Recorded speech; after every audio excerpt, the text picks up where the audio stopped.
নতুন যারা উদ্যোক্তা রয়েছে, যারা ড্রাই ফ্রুটের ব্যবসা করতে চান, বিভিন্ন ড্রাই ফ্রুটগুলো নিয়ে ব্যবসা করতে চান, তাদের জন্য সেরা একটা ব্যবসার সন্ধান আজকে আপনাদের দিব।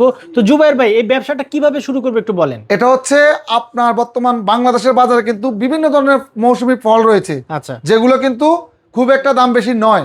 আপনি যদি সেই অল্প দামের মেশিনগুলো যদি আপনি উদ্যোক্তা হতে চান, উদ্যোক্তা কি নতুন নতুন আইডিয়া ক্রিয়েট করা এবং সেটা বাজারে সেল করা।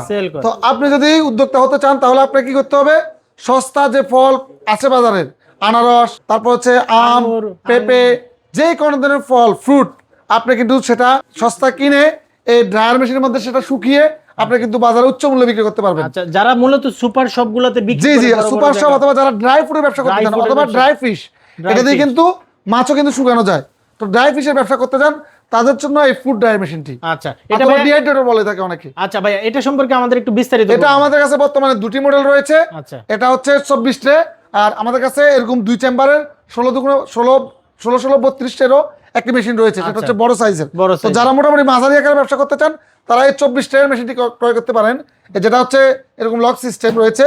এই লকটা খুলবেন, 24টা ট্রে রয়েছে, এখানে 24টা ট্রে আছে না? জি, এই 24টা ট্রের মধ্যে আপনি যে ফলটা ড্রাই করতে চান সেটা কাটিং করে এখানে দিয়ে 24টা ট্রের মধ্যে রেখে দিবেন, এবং এখানে যে ডিজিটাল বোর্ডটি রয়েছে সেটি এবং টাইমিং এর মাধ্যমে আপনি সেটআপ করে দিবেন 24 ঘন্টা, তারপরে 18 ঘন্টা, 16 ঘন্টা প্রোডাক্টের মানে কোয়ালিটি অনুযায়ী এবং থিকনেস এবং রস অনুযায়ী মানে ওটা শুকায় যাবে, তারপর সেটা আপনি প্রসেস করে বাজারে সেল করবেন। টাইমটা কেমন লাগতে পারে ভাই? এক একটা ফ্রুটের ক্ষেত্রে এক এক রকমের টাইম লাগে।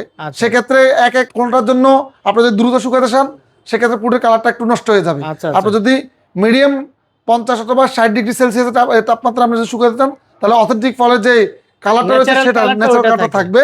সেক্ষেত্রে মান অনুযায়ী এক এক ধরনের সময় লাগে, টাইমিং থাকে আর কি। আচ্ছা, এখানে ম্যাটেরিয়াল গুলো এগুলো কি ইউজ করা? এটার বডিটা হচ্ছে এসএস বডি, স্টেনলেস স্টিল 304 গ্রেডের, আর এটা হচ্ছে একদম ফুড গ্রেড। বাজারে যেগুলো পাওয়া যায় সেগুলো কিন্তু ফুড গ্রেড না। এগুলো সহজে কি জংকার পড়বে? না না, জং করার কোনো সম্ভাবনা নেই। আর এই জিনিস মনে রাখবেন, এরকম অনেকে বলে কিন্তু 24 ট্রে হলে হবে না, ট্রের সাইজ আছে। দেখা যায় এই ছোট ট্রে 24 ট্রে বলে, অথবা 18 ট্রে বলে। আপনি যখন মেশিন দেখবেন ছোট্ট, কিন্তু ভিডিওতে দেখাবে বলবে 24 ট্রে। এটা যেমন ধরেন 11, আর এদিকে আছে 15, 11/15 ট্রে। তো এইভাবে 10 ট্রে হয়, 8 ট্রে হয়, 6 ট্রে হয়। তো এটা হচ্ছে 11/15 ট্রে। আর যেটা আমাদের 32 ট্রের মেশিন সেটি হচ্ছে 16/16 ট্রে, মানে বড় সাইজের, ট্রের সাইজও বড়, মেশিনের ডাবল 32 ট্রে। আচ্ছা, এখানে কি ভাই পাওয়ার কমানো বানানো? পাওয়ারটা একদম ডিজিটাল ডিসপ্লে, পাওয়ারটা আপনার ইচ্ছা মতো আপনি কম বেশি করতে পারবেন, এবং টাইমিং দিয়ে দিবেন। এই টাইমের মধ্যে জিনিসটা ড্রাই হয়ে অটোমেটিকলি অফ হয়ে যাবে। জুবাইর ভাই, এটার প্রাইসটা এখন কত রাখছেন? এটার প্রাইস হচ্ছে 60,000 টাকা, আর আমাদের 32টা সেটা হচ্ছে 1,05,000 টাকা। এবং এটার বিদ্যুৎ হচ্ছে 220 ভোল্টেজের। আপনি বাসা বাড়ির যে কোনো লাইনে কিন্তু এটা অপারেট করতে পারবেন, যে কোনো লাইনে অপারেট করতে পারবেন।